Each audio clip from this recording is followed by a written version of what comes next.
Hello दोस्तों, स्वागत है आप सभी का learn and get YouTube channel में एक बार फिर से। तो दोस्तों, आज की जो हमारी वीडियो होने वाली है वो होने वाली है वैश्वीकरण के ऊपर। वैश्वीकरण सामाजिक राजनीतिक विज्ञान जो है उसका एक बहुत बड़ा यहाँ पर पहलू है। उसके अंदर बहुत बड़ा विषय है, बहुत ज़्यादा अहमियत रखता है यहाँ पर। साथ ही साथ यहाँ पर जो अर्थशास्त्र है, जो इकोनॉमी है, उसके अंदर ही बहुत बड़ा यहाँ पर एक विषय है। तो इसी के बारे में हम जानेंगे। वैश्वीकरण के बारे में, जो वैश्वीकरण है इसके बारे में अलग अलग लोगों की अलग अलग राय होती है। कुछ लोग इसको फ़ायदे तौर पे भी देखते हैं, कुछ लोग देखते हैं कि इससे नुकसान हुआ है यहाँ पर, मगर कुछ लोग कहते हैं कि न्यूट्रल लेके सोचते हैं कि हाँ, कुछ फ़ायदा भी हुआ है तो कुछ नुकसान भी इससे हुए हैं। तो उन सब चीज़ों के बारे में हम यहाँ पर आज चर्चा करने वाले हैं, बात करेंगे इस वीडियो के अंदर ही यहाँ पर। और इसका अर्थ क्या होता है, इसके प्रभाव क्या पड़ते हैं समाज पे, उन सब चीज़ों को हम इस वीडियो के अंदर जानने की कोशिश करेंगे दोस्तों। चैनल पे अगर आप पहली बार आए तो वीडियो को ज़रूर लाइक करें, चैनल को ज़रूर सब्सक्राइब कर लें। अगर आपको वीडियो अच्छी लगे तो आप वीडियो को ज़रूर लाइक करें यहाँ पर, और जो दोस्त हैं उनके साथ भी अपनी वीडियो को आप शेयर कर सकते हैं। अपनी राय को आप कमेंट सेक्शन में आके दे सकते हैं। तो चलिए वीडियो को हम शुरू करते बिना देरी करते हुए। तो पहले हम बात करने वाले हैं जो वैश्वीकरण है इसका अर्थ यहाँ पर क्या है। देखिए, जो वैश्वीकरण है इसका सामान्यतः अर्थ यहाँ पर ये होता है कि विश्व का समाजीकरण कर देना, यानी कि विश्व को एक समाज के सूत्र में बांध देना। यानी कि जितने दुनिया के अंदर जो देश हैं उन सबको आपस में बांध देना। अब ये सिर्फ इतना नहीं है कि आर्थिक हो। वैश्वीकरण का जो हम अर्थ लेते हैं, हम ज़्यादातर इसको आर्थिक ही लेते हैं कि ये आर्थिक प्रक्रिया है कोई एक। मगर ये आर्थिक प्रक्रिया तो है, मगर इसका जो प्रभाव पड़ता है हमारे समाज के जो दूसरे पहलू है, चाहे वो सामाजिक हो, राजनीतिक हो या सांस्कृतिक हो, इन सब पे प्रभाव पड़ता है। तो इसका मतलब यहाँ पर क्या है कि जो वैश्वीकरण है एक ऐसी प्रक्रिया है जिसमें हम विश्व को एक बाज़ार के रूप में जोड़ते हैं। उससे हमारी जो आर्थिक, जिससे जो हमारी सांस्कृतिक परंपराएं होती हैं, जो राजनीतिक, जो हमारी प्लानिंग्स होती हैं, जो हमारे कानून बनते हैं, या फिर जो हमारा सामाजिक है, धर्म है, हर चीज़ को हम जब एक साथ मिलकर जोड़ डालते हैं तो ये वैश्वीकरण कहलाता है। वैसे तो यहाँ पर जो वैश्वीकरण है उसकी कोई परिभाषा नहीं दी जाती, क्योंकि हर इंसान के लिए उसका अलग अलग मतलब है।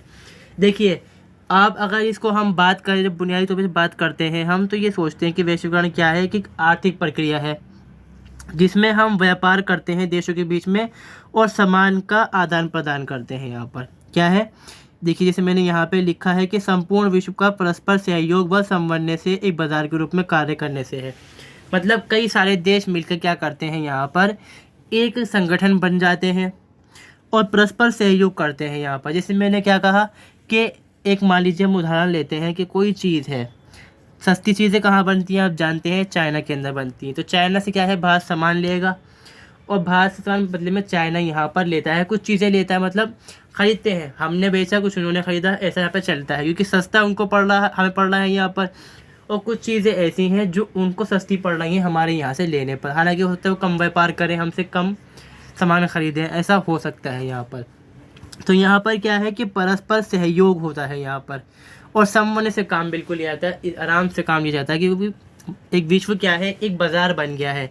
जैसे मान लीजिए कोई चीज़ बन रही है अमेरिका के अंदर तो वो भारत में आके बिक रही है, और कोई चीज़ बन रही है भारत में आके बिक रही है अमेरिका के अंदर।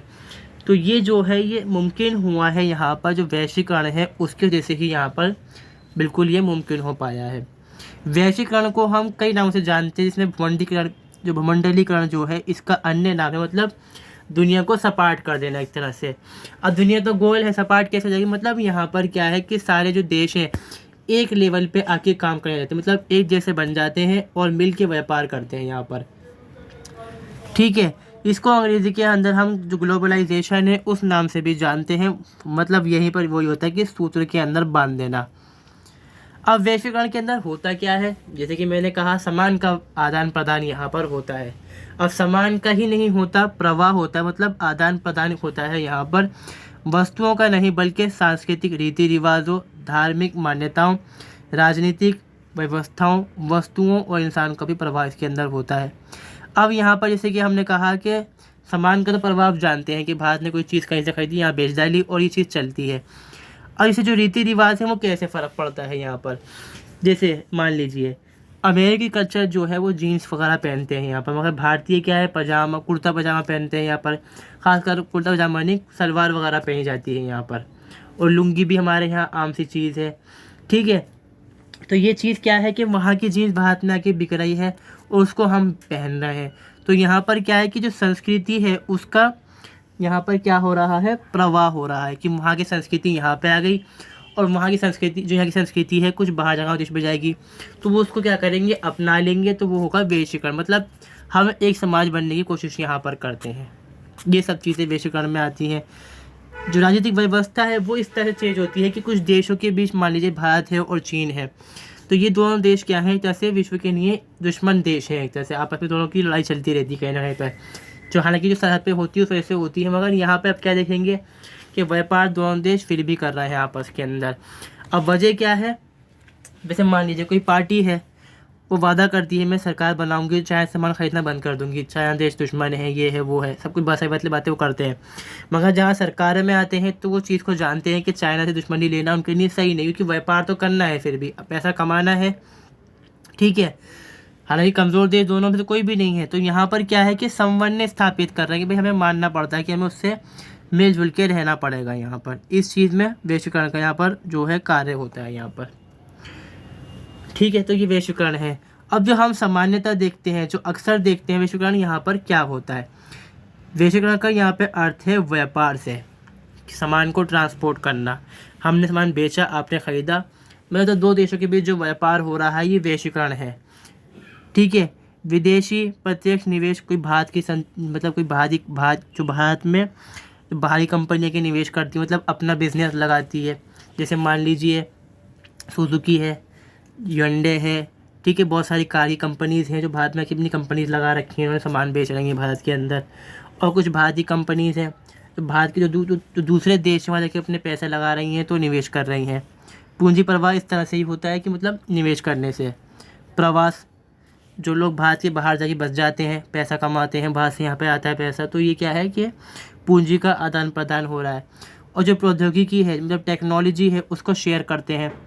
जैसे मान लीजिए कहीं पर खुदाई होनी है, तेल की खुदाई होती है, तो उसके पास जो तेल खुदाई करने के लिए यंत्र चाहिए वो उनके पास नहीं है, तो जो देश विकसित देश है वो उससे लेके इस्तेमाल करेंगे यहाँ पर उस चीज़ को। बदले में क्या होगा कि उस देश को कॉन्ट्रैक्ट मिल जाएगा वहाँ पे काम करने का, तो यहाँ पे क्या है, निवेश हो गया उसका। अब बदले में कहेगा भाई मैं तेल निकालूंगा, तेल निकालने का काम मेरा रहेगा, जो आमदनी होगी आपकी और भाई बांटकर इसके अंदर हो जाएगी यहाँ पर। तो ये क्या है कि एक प्रकार की प्रक्रिया है जो एकीकरण करती है समाज का।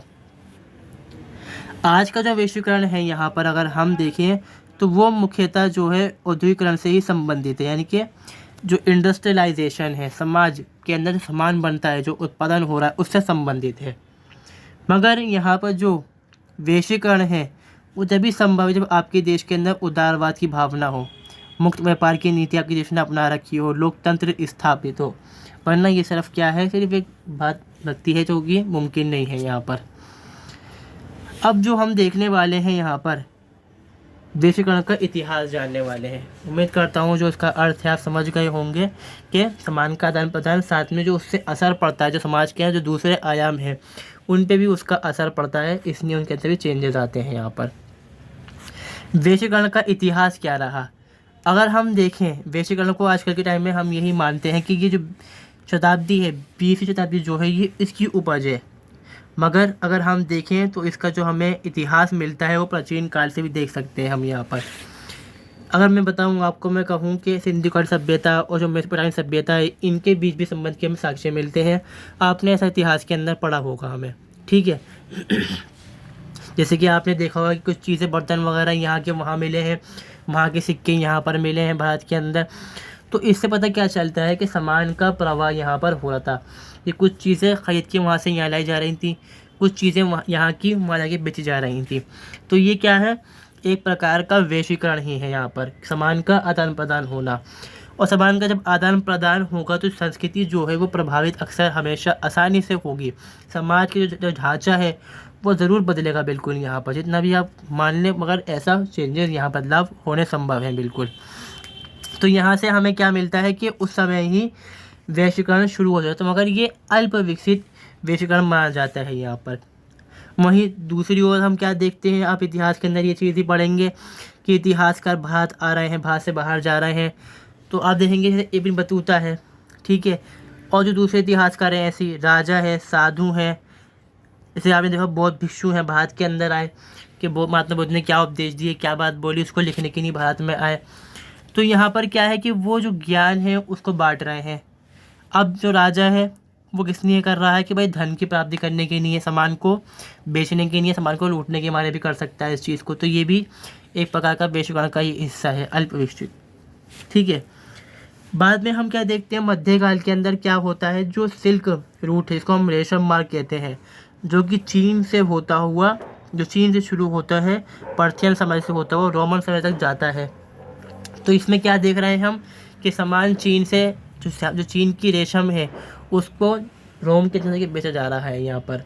तो इसमें क्या हो रहा है कि सामान का प्रवाह हो रहा है, इसके अंदर तो लोग भी जा रहे हैं जो अपनी मान्यताएं हैं, संस्कृति हैं, साथ में लेके जा रहे हैं। तो ये यहाँ पर विकास हो रहा है किसका, वैश्वीकरण का। इसमें हम देखें खिलाफत का समय भी आता है, मुसलमानों की खिलाफत का समय, मंगोल साम्राज्य भी आता है। जब चंगेज़ खान ने दुनिया भर के बहुत बड़े इसको जीता तो उन्होंने अपने हिसाब से सामान के प्रवाह करा, दूसरे देशों के ऊपर से सामान खरीद के अपने यहाँ बेचा। तो ये सब चीज़ें क्या है, वैश्वीकरण का ही हिस्सा है। ऐसा ही जो इस्लामिक वक्त मतलब राज्य रहा इस टाइम में, जो खिलाफत रही उस टाइम भी ऐसा ही हुआ कि अरब के लोग जो भारतीय सामान है उसको ख़रीद के जो यूरोपीय देश हैं वहाँ के बेच दिया करते थे। तो ये क्या है, वैश्वीकरण का हिस्सा था। मगर जब हम बात करते हैं जो आधुनिक युग है, इसके अंदर क्या यहाँ पर शुरुआत होती है वैश्वीकरण की, ये होती है यूरोपीय साम्राज्यवादी शक्तियों के द्वारा होती है। अब ये जो साम्राज्यवादी शक्तियाँ जो हैं क्या करती हैं, दूसरे देशों जो दूसरे देश हैं विश्व के अंदर, चाहे वो अफ्रीका में हो, लातीनी अमेरिका में हो, और जो अमेरिका है वहाँ पर भी, और जो एशिया है यहाँ पर भी, ये शुरुआत होती है उनको अपना ग़ुलाम बनाने से। शुरुआत में वो आते हैं व्यापार करने के लिए, अब व्यापार करना ही वैश्वीकरण होता है यहाँ पर। और जो अगर हम आज का वैश्वीकरण देखें, जो व्यापार है वही तरह की मोनोपोली स्थापित करना है, अपना दबदबा कायम करना है, और इस तरह से ग़ुलामी की तरह बना के रखा गया है इस चीज़ को। तो ये क्या है, वैश्वीकरण का ही एक रूप है। वैश्वीकरण तो हो रहा था यहाँ पर ये भी, मगर इसको जब हम कह सकते हैं तेज़ी कब आई, इसके अंदर जब ब्रिटेन के अंदर ख़ास तौर पर जब हुई यहाँ पे औद्योगिक क्रांति, यानी कि सामान का जो निर्माण है वो बहुत बड़े स्तर पे होने लग गया। मगर कच्चा माल जो है बाहर से ख़रीद लिया, जो अमेरिका में से ख़रीद लिया, मगर जो बन सामान जो तैयार हुआ उसको बेचे कहाँ पर, तो उसके लिए उन्होंने तलाश करी बहुत सारे बाज़ारों की, उनको वहाँ बेचना शुरू करा। फिर से क्या हुआ, बेचना सामान को मतलब क्या है कि सामान ख़रीद के कहीं और बेच दिया, तो सामान का हो गया आदान प्रदान। तो ये ही वैश्वीकरण का रूप देखा जाता है, यानी कि जो आधुनिक युग है वैश्वीकरण का यहाँ पे इस तरह से हुआ है। शुरुआत स्पेन ने करी थी, खोज करके कोलंबस ने खोज करी, फिर वास्को डी गामा भारत आता है पुर्तगाल से, ब्रिटेन ने कब्जा ही कर लिया भारत के ऊपर, क्या बहुत सारे देशों ने कब्जा करा। तो ये कुछ इतिहास रहा वैश्वीकरण का, मगर जो आज का वैश्वीकरण है वो इस वैश्वीकरण से बिल्कुल भिन्न है, यहाँ पर बिल्कुल अलग तरह का है। अब हम देखते हैं कि वैश्वीकरण का उद्देश्य क्या है। यहाँ पर जो उद्देश्य है, अर्थ है, इतिहास है, इन सब चीज़ों को हम समझते चलेंगे अच्छी तरीके से, ताकि आपको समझने में आसानी रहे। और अगर आपने वीडियो यहाँ तक देखी तो वीडियो को ज़रूर आप लाइक कर सकते हैं। क्या है, अंतर्राष्ट्रीय स्तर पर सहयोग स्थापित करना। वैश्वीकरण का स्तर यहाँ पे मतलब क्या है, उद्देश्य क्या है, मकसद क्या है कि भाई अंतर्राष्ट्रीय स्तर पर सहयोग स्थापित करना। दो बहुत सारे देश हैं उनके बीच में आपस के अंदर, एक हाथ से कुछ लो, एक हाथ से आपने कुछ दिया, मैंने कुछ आपसे ले लिया, ये क्या है, सहयोग स्थापित करना है। मुझे ज़रूरत पड़ गई आपकी, आपको ज़रूरत पड़ गई मेरी, तो हमने सहायता कर दी है। सब कुछ क्या है, यहाँ पर सहयोग करना है। तो क्या हुआ, आपसी सहयोग करना बेहद आवश्यक होता है। इसके तरीके क्या होता है, एक देश दूसरे देश को सहयोग देकर सीमा के अंदर व्यापार से संबंधित कार्य करने की अनुमति प्रदान करता है। अब जैसे मान लीजिए कि दो देश हैं, मैं चाह रहा हूं कि अपना सामान, मैं भारतीय, मैं चाह रहा हूं कि सामान जो है अपना जो अमेरिका में जाके बेच दूं, मगर वहाँ की सरकार मुझे परमिशन भी देती है इस चीज़ की। तो यहाँ पर सहयोग कैसे होगा कि वहाँ की जो सरकार है मुझे परमिशन देगी सामान बेचने की, तो ये सहयोग स्थापित हो गया। अब बदले में क्या फ़र्ज़ बनता है मेरा कि वहाँ की जो कंपनी है वो चाहती है भारत के अंदर व्यापार करना, तो मैं उसकी अनुमति दूँ। तो इससे क्या होगा, अंतर्राष्ट्रीय स्तर पर सहयोग स्थापित होगा। दूसरा उद्देश्य क्या है? आर्थिक समानता लाना। हालांकि ये सिर्फ एक थोड़ी ओछी सी बात लगती है जो वैश्वीकरण के बारे में हम बोलते हैं, क्योंकि ये आर्थिक समानता अभी तक स्थापित हो नहीं पाई है बिल्कुल भी। वैश्वीकरण का मुख्य उद्देश्य क्या है? कि देश में फैली आर्थिक असमानताओं को दूर करना। जो बहुत सारे देशों के अंदर असमानताएं फैली हैं, कोई बहुत ज़्यादा हमें बहुत ज़्यादा गरीब है, उसको दूर करना। हालांकि जो वैश्वीकरण है इससे ये चीज़ उल्टा बढ़ी है। यहाँ पर आर्थिक असमानताओं को दूर करने के लिए यहाँ पे क्या है, जो विकासशील देश हैं या अल्प विकसित देश हैं को विकसित देश क्या है कि श्रेणी में लाने में आसानी होती है। आसानी किस तरह से होगी? कि वहाँ के जो विकसित देश हैं, जो अमीर देश हैं, वो अपनी पूंजी का निवेश करें विकासशील देशों में, जो अल्प विकसित देश हैं इनमें। इससे क्या होगा? यहाँ पर जो निर्माण कार्य है वो ज़्यादा से ज़्यादा होगा, जो सेवा के क्षेत्र हैं ज़्यादा से ज़्यादा बनेंगे, ज़्यादा से ज़्यादा लोगों की जो आर्थिक स्थिति है वो बेहतर होगी। इससे दूसरी चीज़ यहाँ पर क्या होगी कि जो दूसरे देश यहाँ पे भारतीय जो फिर क्या करेंगे, मतलब करने के लिए जो प्रौद्योगिकी है, जो टेक्नोलॉजी है वो उसको लेकर आएंगे। तो इस जो अल्प विकसित देश हैं, जो विकासशील देश हैं, उनका भी यहाँ पर विकास होगा। तो इससे समानता स्थापित हो सकती है दो मतलब कई देशों के बीच में आपस के अंदर। तीसरा यहाँ पे क्या है? विश्व बंधुत्व की भावना का विकास करना। अब ये कैसे होगा भाई? जैसे मैंने आपसे कहा कि भाई आपने मुझे परमिशन दी, ठीक है, बदले मैं परमिशन दूंगा आपको अपने यहाँ आने के लिए। आपने मुझे सहयोग दिया कि इस चीज़ के अंदर, मैं आपको सहयोग दूंगा इस चीज़ के अंदर। तो यही चीज़ करना क्या है? विश्व बंधुत्व की भावना को स्थापित करना, विकसित करना यहाँ पर। जैसे कि हम देखें, यदि किसी देश में प्राकृतिक या अप्राकृतिक विपत्ति आती है, मतलब आपदा आ जाती है, बाढ़ आ जाती है, जो ढांचा है वो बर्बाद हो जाता है, तो वो क्या है, इसको ठीक करने के लिए एक देश दूसरे देश की जो आर्थिक सहायता वो कर दे यहाँ पर। तो ये सब चीज़ें किस में आ जाती हैं? हमारी विश्व बंधुत्व भावना को विकसित करने में आ जाती हैं। विकास हेतु नवीन साझेदारी, यानी कि हम कह सकते हैं कि भाई अपनी जो टेक्नोलॉजी है उसको साझा करना, ठीक है, नवीन जो नई संधियाँ हैं उसको स्थापित करना, मतलब एग्रीमेंट कर लेना। बहुत सारे जो एग्रीमेंट्स होते हैं, किस तरह से एग्रीमेंट होंगे? पहले हमने कहा कि आप मेरे यहाँ पर आकर 100 करोड़ का सामान बेच सकते हैं। अब मैं कह रहा हूँ कि आप मेरे यहाँ आकर जो सामान है 50 करोड़ का सामान बेच सकते हैं। तो नवीन संधियाँ हो जाती हैं। बदले में आप क्या करेंगे मेरे लिए? जो मेरे देश के लोगों को कारोबार पर काम पे रखेंगे और उनको इतनी सैलरी देंगे, इतने इतने घंटे मुझसे उनसे काम कराएंगे, इससे ऊपर उनसे काम नहीं कराएंगे। उनकी सुरक्षा के इंतज़ाम करेंगे आप सारे। तो ये क्या है कि नवीन संधियाँ, जो साझेदारियाँ हैं, इस तरह से की जा सकती हैं यहाँ पर। अब हम देखते हैं जो वैश्वीकरण है इसका प्रभाव क्या पड़ा हमारे समाज के ऊपर। इससे कई हम कह सकते हैं कि अच्छे प्रभाव भी हुए, बुरे प्रभाव भी हमें देखने को यहाँ पर मिल सकते। तो अब हम चलते हैं यहाँ पर वैश्वीकरण के आर्थिक प्रभाव को देख लेते हैं हम। पहला प्रभाव तो आर्थिक प्रभाव यहाँ पर यह है कि वैश्वीकरण से क्या हुआ है, कई देशों की जो आर्थिक विकास की जो स्थिति है या फिर जो आर्थिक विकास की दर है बहुत तेज़ी से आगे बढ़ी है, ठीक है। वहीं पर अगर हम ये प्रभाव का उलट भी देखें, जो अल्प विकसित देश हैं उनकी जो स्थिति है और ज़्यादा बद से बदतर होती चली गई है। एक सच ये भी है। वजह यहाँ पर क्या है कि जो विकसित देश हैं उनके यहाँ बनता है बड़े स्तर पर माल, उत्पादन बहुत ज़्यादा होता है और वो गरीब देशों के अंदर जाके उसको बेच देते हैं। तो जो वहाँ के स्थानीय उद्योग, जो लघु उद्योग कहे जाते हैं हमारे यहाँ पर, उनका हो जाता है यहाँ पर चक्का जाम, वो बैठ जाते हैं क्योंकि उनका माल पड़ता है महंगा। हालांकि वो अच्छी क्वालिटी का होगा, मगर जनता को चाहिए सस्ता माल, ज़्यादा माल मिल जाए तो सस्ता मिल जाए तो अच्छा रहता है। तो वही चीज़ यहाँ पे प्रॉब्लम करती है और उनके जो कारोबार धंधे हैं वो ख़राब हो जाते हैं, ठीक है। अब यहाँ पर हम देखें कि दुनिया भर के अंदर अंतर्राष्ट्रीय मुद्रा कोष हो, IMF हो, ठीक है, ये निर्धारित तो करते हैं नीतियों को, मगर ये जो नीतियों को निर्धारित करते हैं ना, ये करते हैं विकसित देशों के पक्ष के अंदर। हमेशा से इनकी बुराई इसी नहीं की जाती रही कि ये पक्ष में करते हैं, जो विकसित देश हैं उनके पक्ष में ये हमेशा रहते हैं और उनके हिसाब से ही चीज़ों का ये मूल्य तय करते हैं। जैसे कि आपने कभी देखा होगा, जब भारत ने एक वक्त के अंदर IMF से, वर्ल्ड बैंक से कर्जा मांगा चलाने के लिए देश को, जब खर्चे पर दिक्कत हुई पैसे की यहाँ पर, तो IMF ने कहा कि भैया पहले आप अपने यहाँ जो मुक्त व्यापार की नीति है उसको चालू करो और जो बाहर से आने वाला यहाँ पर इन्वेस्टमेंट है उसको आने दो पहले, जब वो आएगा तो हम आपको पैसे दे डालेंगे। मतलब जो दूसरे देश हैं उनको घुसने दो अपने देश के अंदर, जो कारोबार धंधे ठप्प होने दो, पहले कर दो उनको पहले, ठीक है। दूसरा प्रभाव यहाँ पे क्या है, वो है राजनीतिक प्रभाव।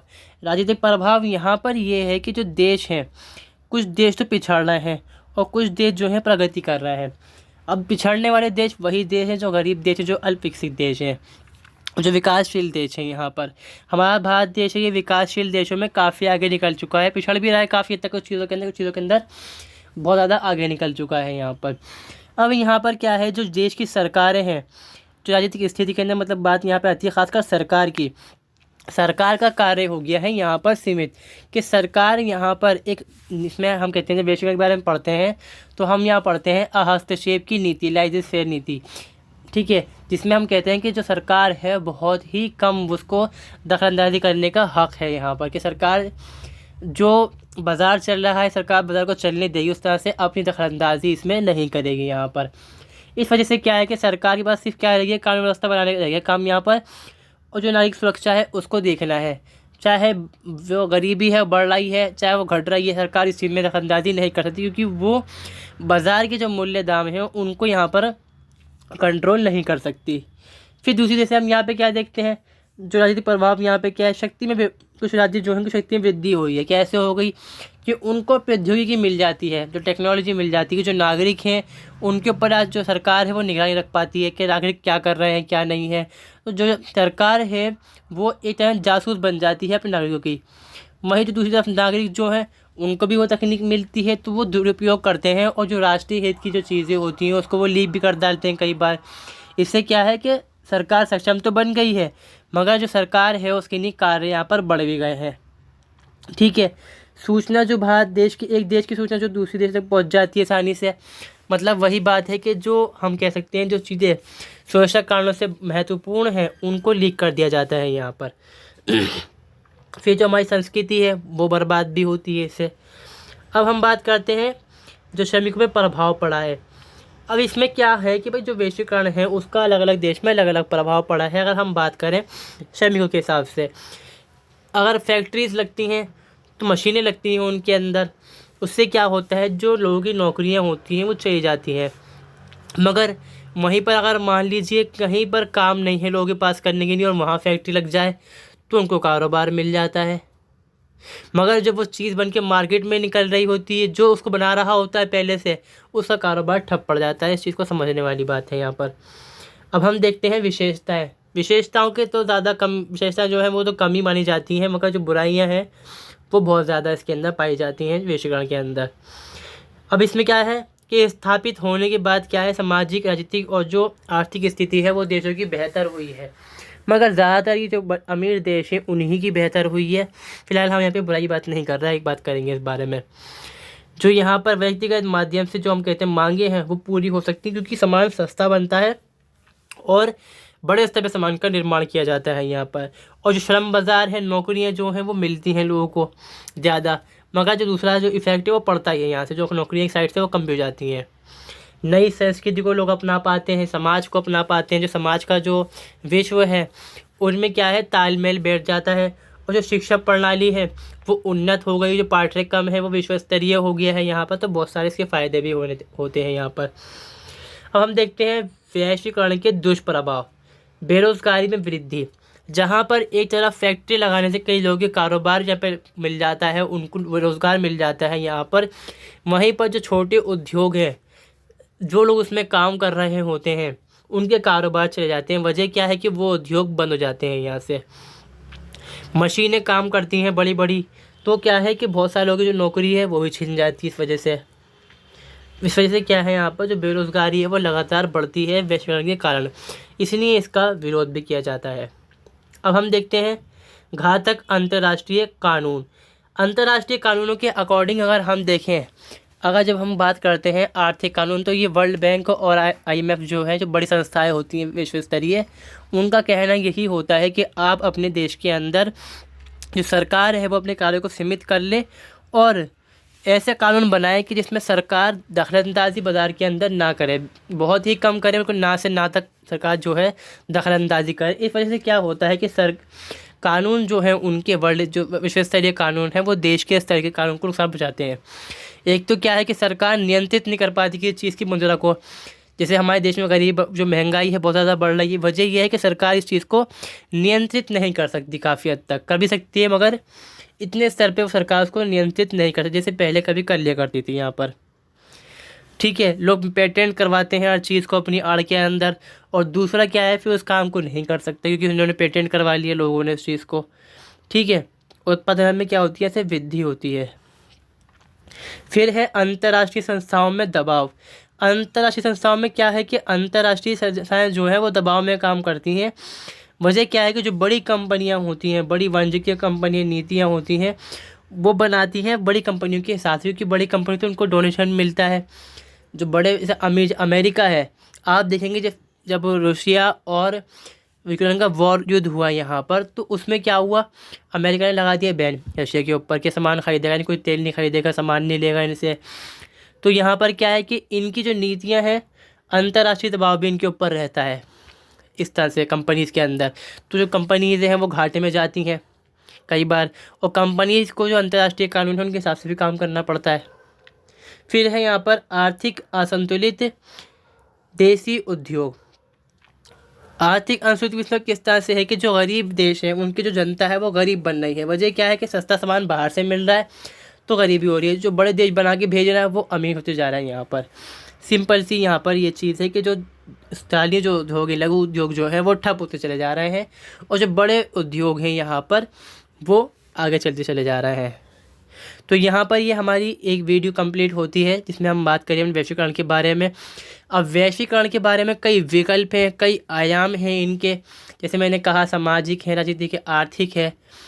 और जो कुछ लोग विरोध करते हैं, विरोध करने वालों की राय क्या है इस बारे में, जो इसमें हमने कहा कि ये जो बुराइयां हैं इसके अंदर, वो विरोध करने वालों की जो अच्छाइयाँ हैं, जो इसको बेहतर मानते हैं उनका कहना है यहाँ पर। तो इसको हम अगले वीडियो के अंदर चर्चा करेंगे।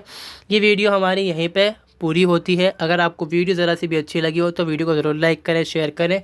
चैनल पे पहली बार चैनल को सब्सक्राइब कर सकते हैं, एंड अपनी जो आपकी जो राय है कमेंट सेक्शन में जाके आप दे सकते हैं। तो मिलते हैं।